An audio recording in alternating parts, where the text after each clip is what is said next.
জন্য হত্যা করা হইলো। এর লগে যদি টাকা থাকতো স্যার, শুনেন আপনার কথা আবেদন, ওর কিছু খাওয়ার টাকাটা নিত গা। 6 টুকরা কেন করলো? 1 টুকরা এখনো পাওয়া যায় না। আমরা 1 টুকরা দেখে অনেক তকদির করতেছি, তারা পাই না। সবুজবাগ গেলে আমাকে ওসিয়ে মামলা লয় না। সবুজবাগ থানার ভিতরে কেন লয় না আমগো মামলা? এখন মামলা কেন লয়? আমগো মামলা লয় না।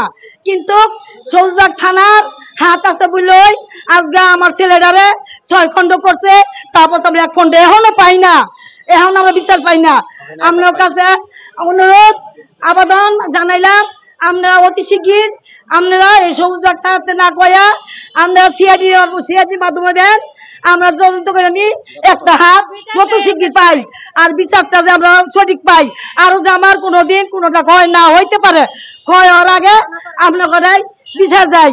আর যারা নাকি পড়ান্ত আছে, আপনাকে অনুরোধ আনার আইনের আশায় আনার আপনাকে বক্তব্য দিলাম। হ্যাঁ, আপনাকে অনুরোধ, আপনাকে বললাম আইনের আশ্রয় আনেন। কিন্তু ছেলেরা বউটা অচি বউটা এই 3টা পোলা পাইলে কিভাবে চলবো, কিভাবে খাইবো, তার কোনো কিছু নাই। তারও মায়ের বড় বাপ মা কেউ নাই, বিনা বাড়িও নাই, কিভাবে চলবো? মায়ের কেমনে বিয়া শাদি দিব? আপনার কাছে অনুরোধ, ডাক্তার ইউনূসের কাছে অনুরোধ, আপনি আইনের আশ্রয় নেন, আপনি একটা ব্যবস্থা দেন, আমরা দেই।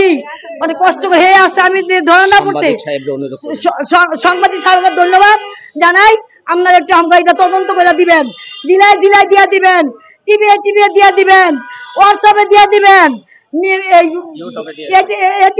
দিয়ে দিবেন, সবাই দেখুক। আর মার মুখ যে খালি না হয়, আমার মুখ খালি হচ্ছে, আর কার মুখ খালি হতে চাই না। সবাই শান্তি থাক, সবাই মুখ ঠান্ডা থাক, আমার মুখও ঠান্ডা থাক। আমার পোলার নিরাপত্তি, আমার 1 পোলা গেছে গা উপরে চলছে পিছিয়ে বাবা পেরা। তাহলে আমি একটু বললাম। আসসালামু আলাইকুম।